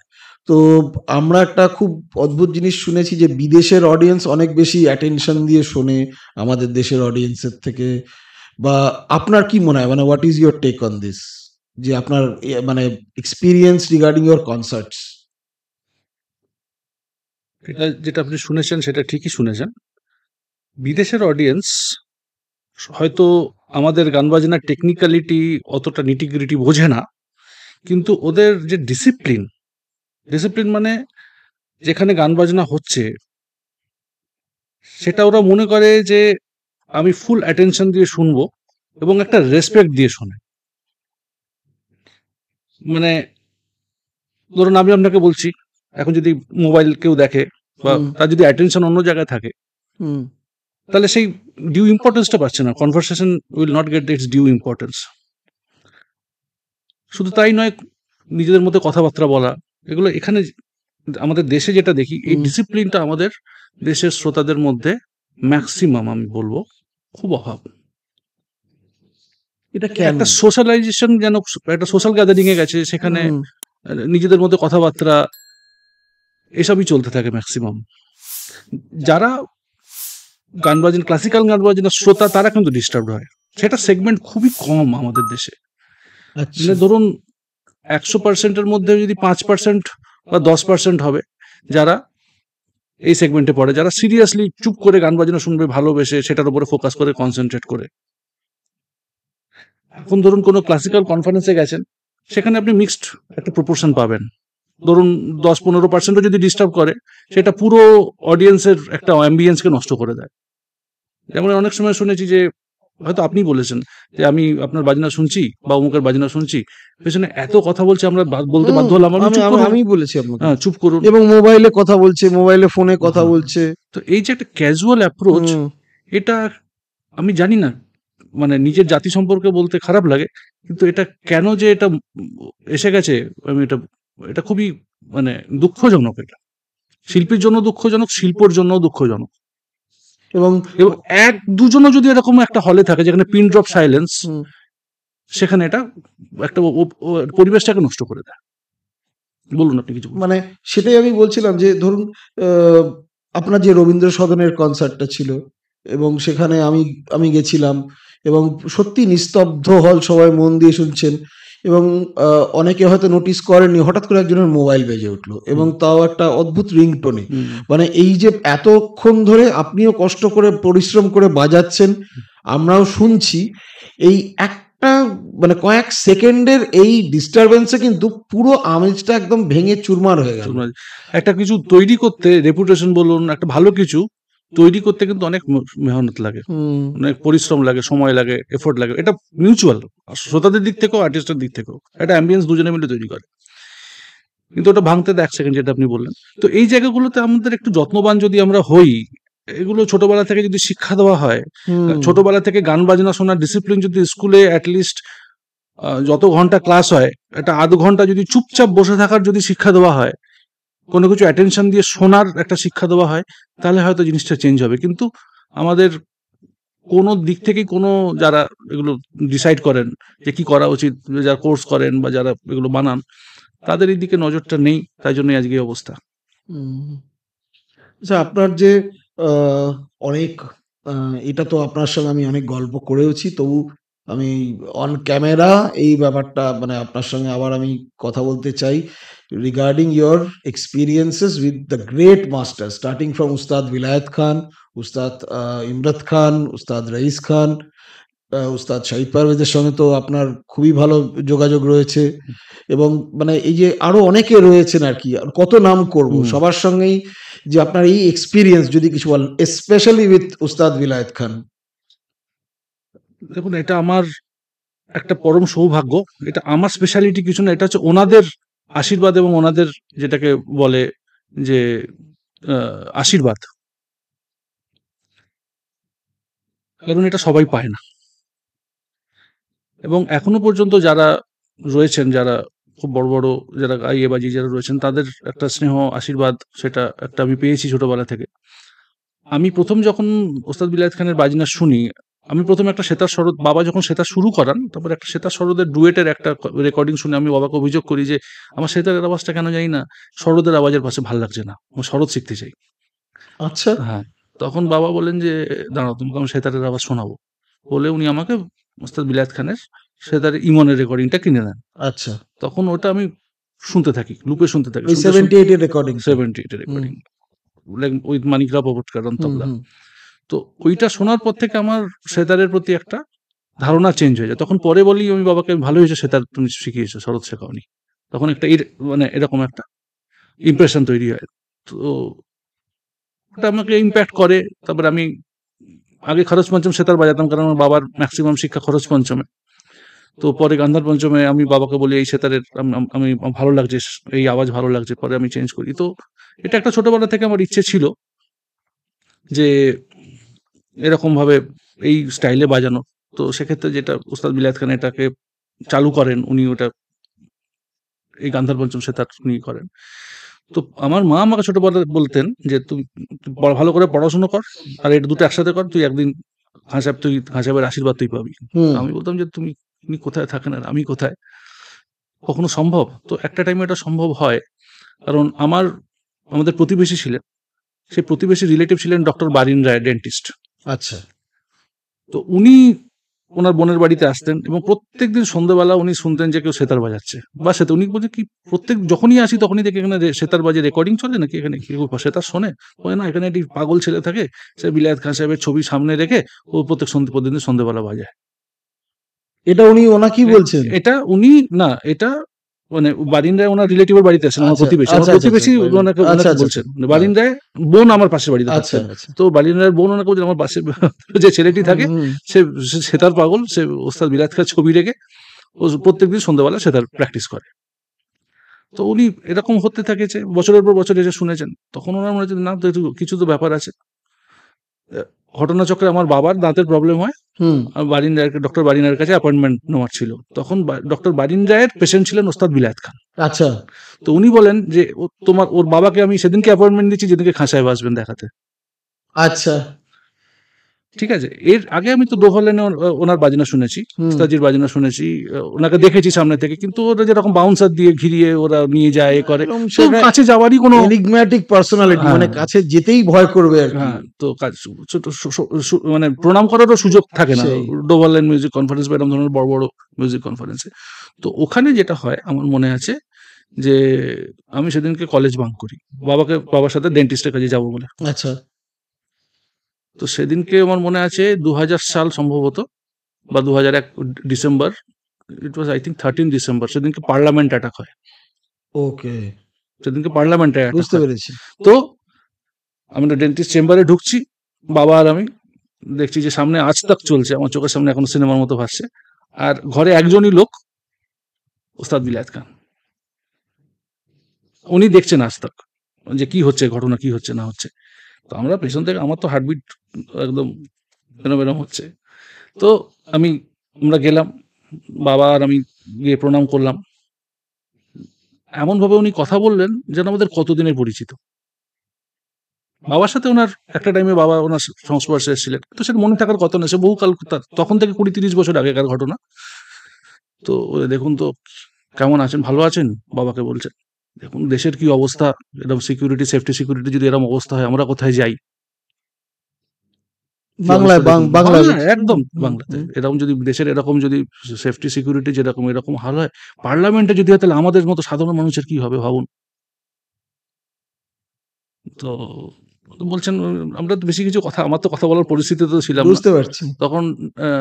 আমরা বাড়ির মামা বলতাম, কারণ আমার বন্ধুর মামা হতেন। তো ওই ডাক্তারবাবু এলেন পরে, উনি বাইরে ছিলেন। পরে উনি তখন খান সাহেব ওই ডেন্টিস্টের চেয়ারে উনি শুয়ে আছেন, ওনার হুম। দাঁত ট্রিটমেন্ট চলছে। হুম, হুম। তো উনি ওখানেই শুয়ে আছেন, তো ভেতরে চেম্বারে।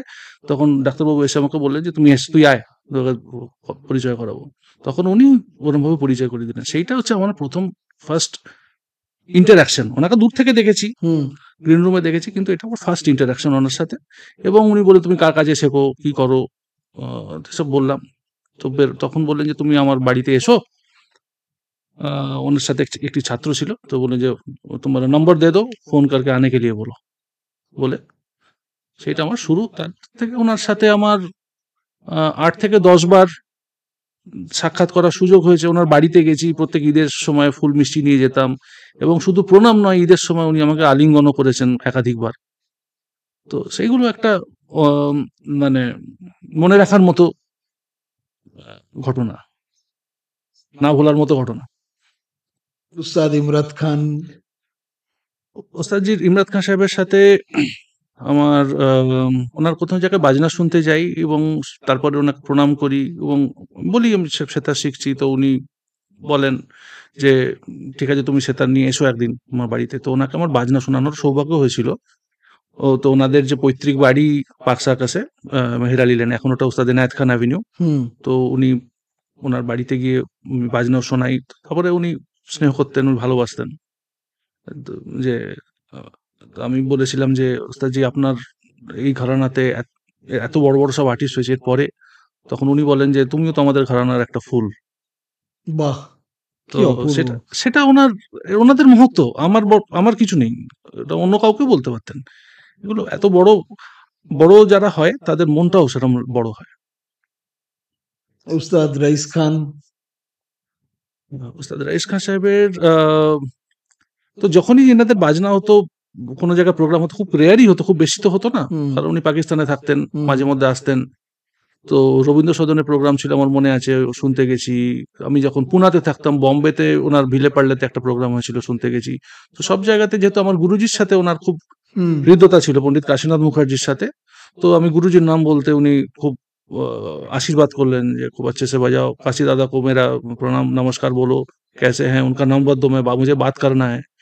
তো গোলপাক রামকৃষ্ণ মিশনে ওনার প্রোগ্রামের পরে মনে আছে গ্রিন রুম থেকে বললেন, "अभी फोन लगाओ।" আমি বললাম, "ওস্তাদ জি আমি আপনার নম্বর দিয়ে দিই।" "না, না तुम्हारे मोबाइल से फोन लगाओ।" বলে জেঠুকে ফোন, কাশি জেঠুকে ফোন আমি করলাম। তো উনি কথা বললেন। সেই হ্যান্ডসেটটা খারাপ হয়ে গেছে কিন্তু আমি সেটা রেখে দিয়েছি। কারণ উনি ওটাতে কথা বলেছিলেন সেই আচ্ছা, জন্য। আচ্ছা। এরকম অনেক সুখস্মৃতি আছে, এরকম আশীর্বাদ পেয়েছি বড়, বড় ওস্তাদের কাছ থেকে। যেটুকু হচ্ছে হয়তো ওনাদের আশীর্বাদই হচ্ছে। এবং আরেকটা শেষ প্রশ্ন করব পণ্ডিত বুধাদিত্য মুখার্জি। মানে এনাদের সাথে একটা দুটো ইন্টারেকশন না, অনেকবার ইন্টারেকশন হয়েছে। তো ১ম যে ইন্টারেকশন যেটা আমি বললাম, আমার ১ম যে সেতারের কনসার্ট শোনা জিডি বিড়লা সভাঘরে, হ্যাঁ, সেটা আপনি গিয়ে প্রণাম করেছিলেন আর্লি বললেন। 90s এ। তখন ওনাকে প্রণাম করে বলেছিলাম যে, "আমি পন্ডিতজি আমি সেতার শিখছি।" তখন বলছে যে, "ভালো করে বাজাও।" তো ওনার সেই সিগনেচার অটোগ্রাফটা আমার কাছে রয়েছে। ওনাদের সবার অটোগ্রাফ গুলো রয়েছে, ১ম যে ইন্টারেকশন এর পর অটোগ্রাফ। তো তার পরবর্তীকালে ওনার যেখানে বাজনা হয়েছে অনেক জায়গাতে গেছি। গ্রিন রুমে উনি বসতে অ্যালাউ করেছেন। সামনে থেকে বসে দেখার সুযোগ পেয়েছি ওনাদের বাজানোর ওয়ে অফ প্লেয়িং, ওনাদের হাতের যে রাখরাখাও, হাতের ফিঙ্গার মুভমেন্ট, এগুলো গ্রিন রুম থেকে দেখে শত বড়, বড় ওস্তাদ যাদের নাম করছেন, যেটুকু পেয়েছি সেখান থেকে শেখার চেষ্টা করেছি। এবং আপনার কনসার্টেও পণ্ডিত বুধাদিত্য মুখার্জি এসে শুনেছেন, সেটা আমি চোখের সামনে দেখেছি। মানে এটা একটা বিরাট পাওয়া। একটা বিশাল প্রাপ্তি এটা একটা, নিশ্চয়ই। এগুলো হচ্ছে যেটা আপনাকে বললাম যে যারা সত্যিকারের বড় যারা মানুষ হন, আর্টিস্ট হন, তাদের মনটাও খুব বড় হয়। নাহলে ওনার কি দরকার আমাদের মতো একটা ক্ষুদ্রাতি ক্ষুদ্র একটা আর্টিস্টের? ওনাদের কাছে ওনারা মহিরুহ। এসে বাজনা শোনার কি, ওনার তো সময় তো আরো অন্য কিছু সেই করতে তো। পারতেন। তো এটা ওনাদের মহত্ব। ইমরাত খান সাহেবের কি দরকার বলার আমার মতো একটা বাচ্চা ছেলেকে যে, "তুমিও আমাদের ঘরানার একটা ফুল।" এগুলো ওনাদের যে একটা মহত্ব, সেটাই যে যত বড় শিল্পী হয় তার মনটাও বোধহয় ততটাই বড় হয়। সেটা কিন্তু সবার জন্য নয়। ওনারা কিন্তু লোক চিনতে পারেন। যেহেতু আচ্ছা। এতদিন ধরে ওনাদের এক্সপেরিয়েন্স, কে কি মন নিয়ে আসছে, যেটা বলে যে কে একটা ভালো মন নিয়ে আসছে বা কে কিছু স্বার্থ চরিতার্থ করার জন্য আসছে, যেটাকে আমরা বলি ধান্দা। সেইগুলো ওনারা খুব সহজে বুঝতে পারেন। কারণ ওনাদের একটা অন্তর্দৃষ্টি থাকে তো। তো সেইটা ওনারা স্টাডি করে, যেমন বিলায়েত খান সাহেবের কাছে কিন্তু সবাই ইয়ে করতে পারতো না। এরকম অনেক আমি ঘটনা শুনেছি, অনেক বড়, বড় লোক। আমি এরকম শুনেছি যে বাড়িতে উনি প্র্যাকটিস করছেন, দেরাদুনের বা সিমলার বাড়িতে। প্রাইম মিনিস্টারের অফিস থেকে ফোন এসছে, ইন্দিরা গান্ধীর অফিস থেকে ফোন এসছে। ছোট মেয়ে ফোন তুলেছে, "नहीं अब्बा रियाज कर रहे हैं, बाद में फोन करिए।" কাট। অন্য স্টুডেন্টরা ভাবছে যে, "এই রে এক্ষুনি বাবার কাছে বকুনি খাবে, বাবা যেই রেওয়াজ করে বেরোবে।" তখন বলছে, "कौन फोन किया था? सही किया।" তো এরকম লেভেলের আর্টিস্ট, এরকম লেভেলের, এরকম উচ্চতার মানুষ। তখন বলছেন যে রাষ্ট্রপতি মাঝখানে, প্রোগ্রামের মাঝখানে রাষ্ট্রপতি আসবেন, তখন বাজনা থামাতে হবে। আবার উনি রাষ্ট্রপতি বক্তৃতা করবেন, তারপরে চলে যাবেন, আবার বাজনা কন্টিনিউ করতে হবে। তো বিলায়েত খান সাহেব বলেছেন, "ये नहीं होगा। आइदर मैं वहां पे मेरा कॉन्सर्ट बंद कर दूंगा, नहीं तो वो जाने के बाद मैं शुरू करूंगा। मेरा बजाना किसी के लिए रुकेगा नहीं, चालू नहीं होगा।" তো এরকম উচ্চতার মানুষদের কাছে যে এটা যেতে পারা, তাদের পা ছোঁয়া, তাদের একটা আশীর্বাদ পাওয়া, সেটা একটা বিশাল প্রাপ্তি। মানে এটাই তো জীবনের একটা বিরাট পাওয়া, একটা তৃপ্তি। তাই আমাকে বাবা আমাকে বলে, তুই যা পেয়েছিস, তোর আর কি পেলি না পেলে তোর হিসেব না করলেও চলবে। তুই এটা কম বয়সে তোকে ভগবান যা দিয়েছেন সেটাই অনেক। স্যার, এরপর আমরা যাব পয়েন্ট ব্ল্যাঙ্ক রাউন্ডে, যেখানে আমি আপনাকে একটা প্রশ্ন করব, আপনাকে কিন্তু না ভেবে উত্তর দিতে হবে। আমি এরকম একটা দুটো তান আপনাকে বলবো পরের ক্লাসে, আচ্ছা। আপনাকে না ভেবে বাজাতে হবে। আচ্ছা, ঠিক আছে, চেষ্টা করব। তো যে কোনো একটা রাগ যদি আপনাকে বাজাতে হয়, বলা হয় 15 দিন ওই একটা রাগই আপনি বাজাতে পারবেন, কোন রাগ চুজ করবেন এবং কেন? ইমন। কেন? কারণ ইমন রাগটা আমি প্রথম শিখেছি এবং আমার প্রথম ভালোবাসা। আচ্ছা, দ্বিতীয় প্রশ্ন। এই প্রশ্নটা একটু অন্যরকম। ধরুন আজকাল অনেকেই এই প্রশ্নের দুটো ভাগ আছে। ফার্স্ট অফ অল, অনেকেই ফুল টাইম মিউজিক করছেন এখন, কিন্তু আপনি আপনার অন্য সাইডটাও, অন্য প্রফেশনটাও আপনি বজায় রেখেছেন, তো আপনি ফুল টাইম মিউজিকে আসছেন না কেন?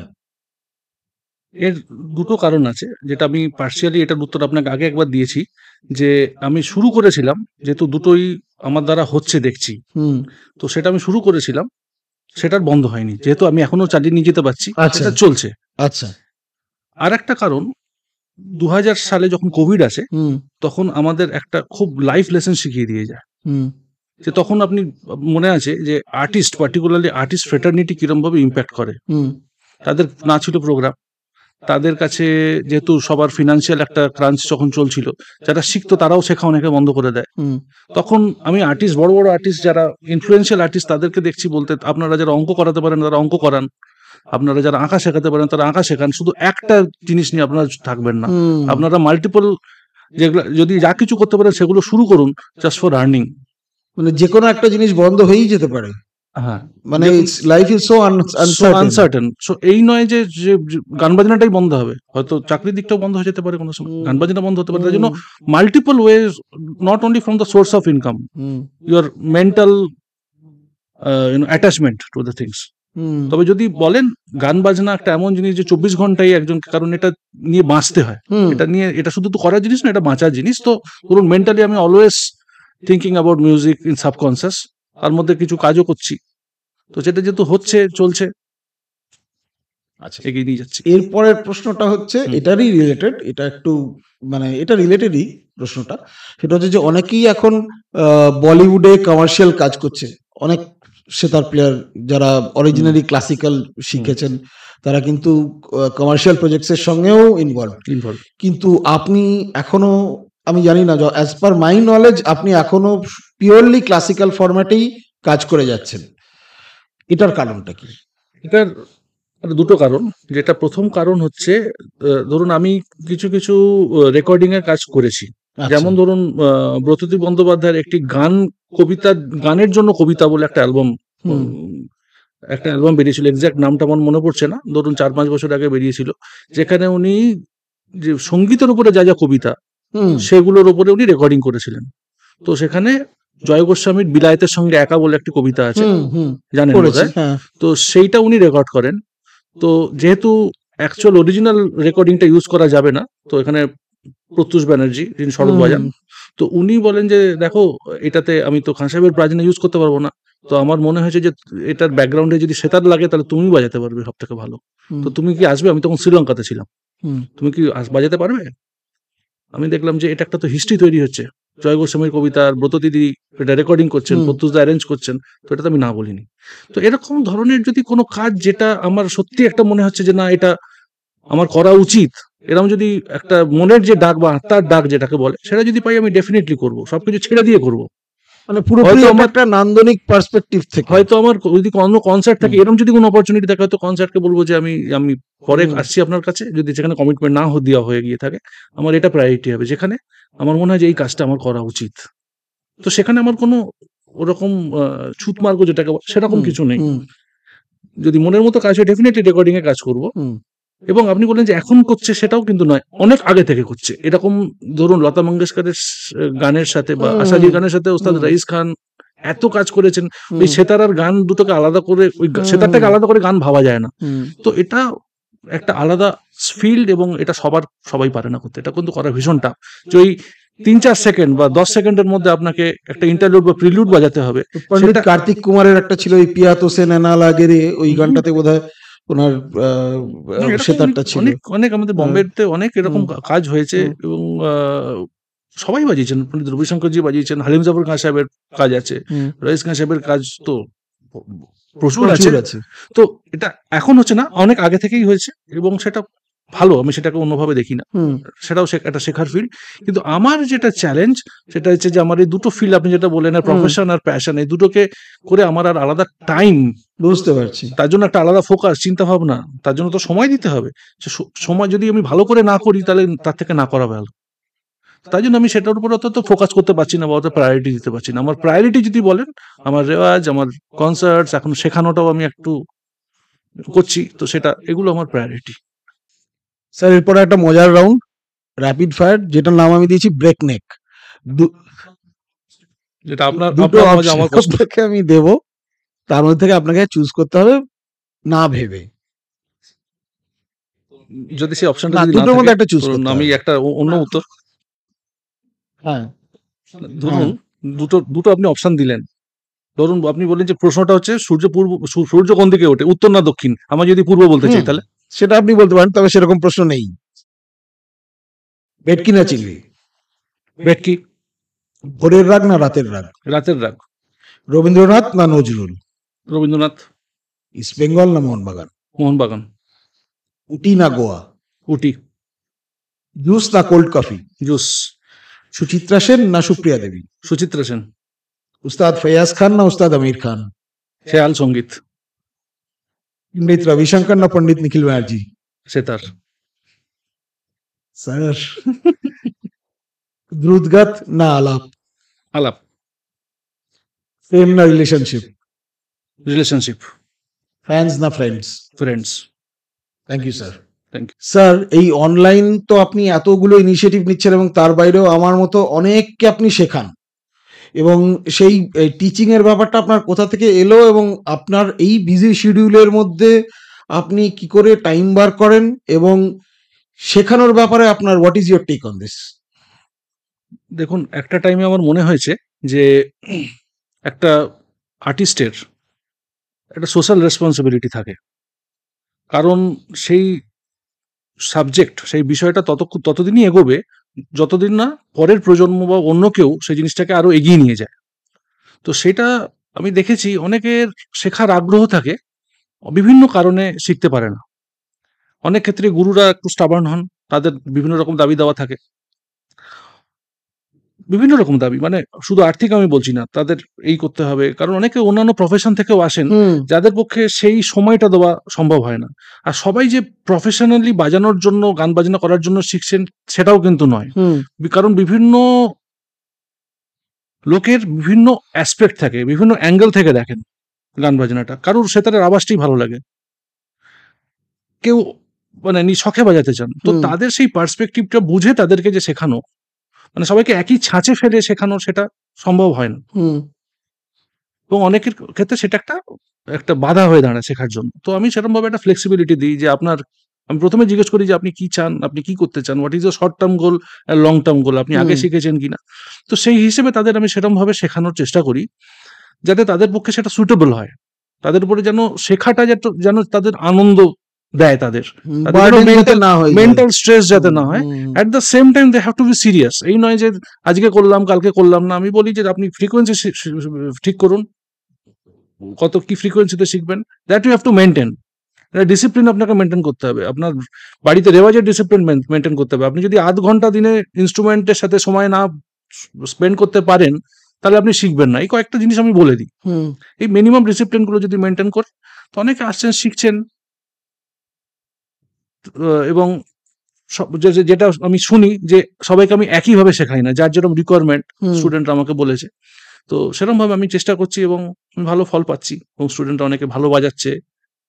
এবং আপনি অনেকটাই ফ্লেক্সিবল, মানে ধরুন আমি আপনার সঙ্গে কথা প্রসঙ্গে একবার বলেছিলাম আমার বিলাসখানি তৈরিটা খুব প্রিয়, আপনি সেটার জন্য আগে আমাকে ভৈরবী দিয়েছেন এবং তারপরে বিলাসখানি তরীতে ঢুকিয়েছেন, এবং এই ফ্লেক্সিবিলিটিটা আমার মনে হয় যে খুব সবার কাছে পাওয়া যায় না, এবং এটা আপনি খুব মেনটেন করেন যে হ্যাঁ কে যেটা শুনতে চাইছে বা বাজাতে চাইছে সেই জিনিসটাও আপনি আপনার স্টুডেন্টদের দেন। কারণ আমি যেটা দেখেছি, আমি 20-25 বছর ধরে শেখাচ্ছি, হুম, আমি দেখেছি যে যখন ইন্টারেস্ট লেভেল বা এনথুসিয়াজম লেভেল যখন ডাউন হতে হতে হুম। এমন একটা জায়গায় চলে যায় তারা শেখা ছেড়ে দেয়। হুম, তো যাতে ইন্টারেস্ট লেভেলটাও যাতে হাই থাকে, অ্যাট দ্য সেম টাইম যাতে ডিসিপ্লিনটাও মেনটেন হয়, মানে দুটোর মধ্যে একটা ব্যালেন্স করতে হবে যে তাদের যাতে এনথুসিয়াজম মোটিভেশন লেভেলটা যাতে হাই থাকে শেখার জন্য, অ্যাট দ্য সেম টাইম তাদের মধ্যে ডিসিপ্লিনটা যাতে আমি ইম্পার্ট করতে পারি, প্র্যাকটিস রেওয়াজের ডিসিপ্লিন, শেখার ডিসিপ্লিন, সেই হিসেবে দুটো ব্যালেন্স করে যদি চলা যায় তাহলে it is a win win situation. Hmm, absolutely.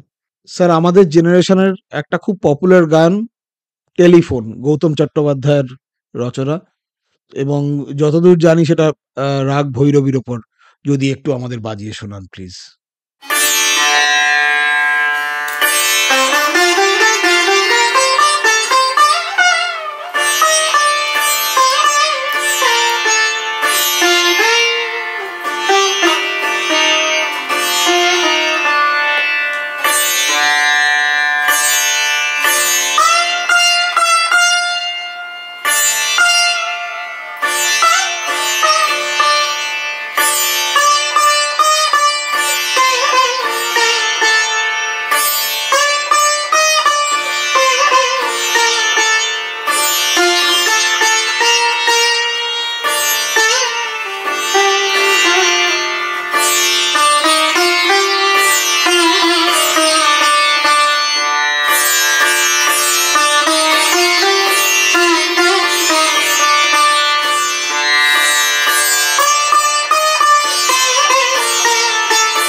Sir, আপনার সঙ্গে তো কথা, আড্ডা, শেখা কোনোটারই শেষ হবে না। তবু আমাদের সময় তো সীমিত। আজকের আড্ডা শেষ করতে হচ্ছে এখানেই। অনেক অনেক ধন্যবাদ আপনাকে সময় দেওয়ার জন্য। খুব ভালো থাকবেন স্যার। একটা জাস্ট ছোট্ট উপহার আমাদের তরফ থেকে। থ্যাংক ইউ সো মাচ, আর অনেক ধন্যবাদ আমাকে আমন্ত্রণ জানানোর জন্য, আর এপিসোড হতেই থাকবে। Thank you sir. Thank you.